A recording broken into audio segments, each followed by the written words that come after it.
मित्रांनो, माझे नाव आरोही गजानन हेंद्रे। मी आता 6वीची विद्यार्थी। माझ्या शाळेचे जिल्हा परिषद माध्यमिक शाळा पानकनेरगाव, तालुका सेनगाव, जिल्हा हिंगोली। मी तुम्हाला ह्या पुस्तकाविषयी थोडक्यात माहिती सांगणार आहे। या पुस्तकाचे नाव आहे आनंदाचे इंद्रधनुष्य। या पुस्तकाची किंमत आहे 40 रुपये। या पुस्तकाचे लेखक आहेत एकनाथ हावड। या पुस्तकामध्ये टोटल सर्व 26 पेज आहेत। या पुस्तकात खूप असं छान छान घडलेल्या गोष्टी आहेत। चला तर मला ह्या पुस्तकामध्ये तिथे सांगितले तिथे मी तुम्हाला सांगणार आहे। एक मुलगी आणि तिचे बाबा आणि तिचा भाऊ बसले होते। मुलगी अशी खूप हुशार होती। मुलगी अभ्यासाला बसली तर तिचे 7-8 प्रश्न तयार राहत होते।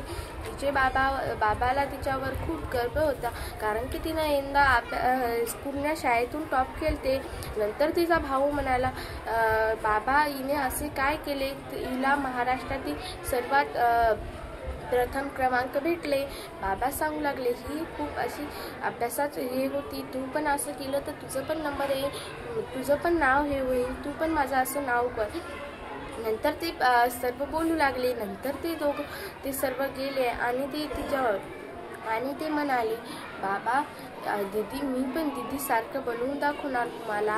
तर तिचे बाबा म्हणाले, हो, तू पण मला तुझ्या दीदी सारखं बनवून दाखव। तिने सर्व महाराष्ट्रात टॉप केले म्हणून तिच्या घरी फोनावर फोन कॉंग्रॅच्युलेशन असे सर्वांचे फोन येऊ लागले। आणि ते सर्व मग तिला म्हणू लागले कॉंग्रॅच्युलेशन असं सर्व तिचा छानसा असं सर्व तिला खूप असा अभिमान वाटत होता। सर्वांना पण तिचा अभिमान वाटत होता। पूर्ण महाराष्ट्रातून ती प्रथम आलती म्हणून तिला असं खूप असा अभिमान वाटू लागला होता। तिने सर्वांना पेढे वाटले आणि सर्वांना हे केले।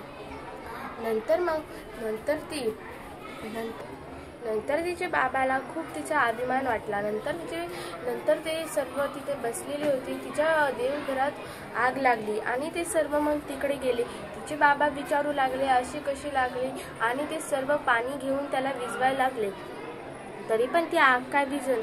नंतर सर्वजण तिच्यावर पाणी टाकले आणि सर्वजणांनी हे केले आणि ती आग विझू लागली।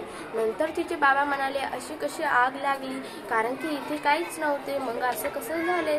नंतर तिचे आई बाबा म्हणाले, नंतर आई आली तिची घरी, म्हणाली, तू तर प्रथम क्रमांक केला। तिच्या आईला ते माहीत नव्हते। नंतर तिच्या आईने बघितले, जळाल्यासारखे वास येऊ लागले। नंतर तिचे आई बाबा सर्वांना तिला सांगितले, आता चला मी तुम्हाला दुसरी गोष्ट सांगत आहे। एक गोष्ट होती, त्या गोष्टीमध्ये एक मुलगी आणि तिचे बाबा होते। त्या एके दिवशी ती मुलगी खूप टीव्ही बघू लागली आणि नंतर तिचे बाबा म्हणाले,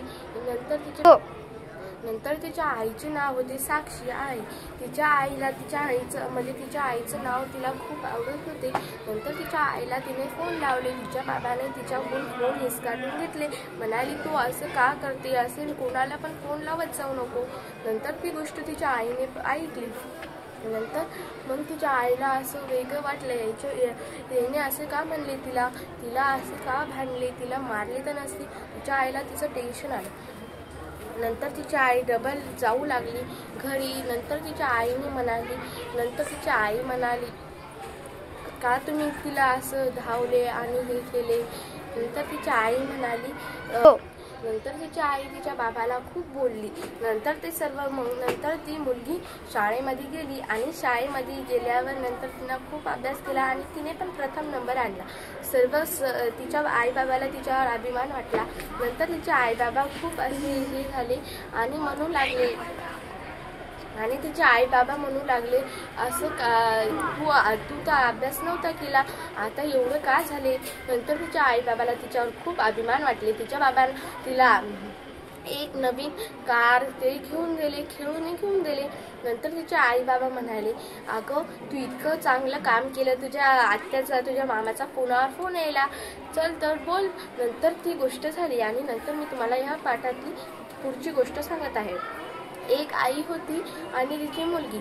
आई किचन रूम मध्ये काम करत असे आणि मुलगी इकडे अभ्यास करू लागली। नंतर तिच्या आईने बघितले, मुलगी तर इकडे अभ्यास करत आहे। नंतर तिच्या आईने मुलीला दूध आणून दिले, म्हणे, बाई तू हे तर पी। नंतर ती म्हणू लागली, आई मला दूध आवडत नाही, आई मला दूध तरी पण तिची आई म्हणू लागली, बाई दूध पिल्यावर बुद्धी हे होत असते, नंतर तिची आई म्हणू लागली धन्यवाद.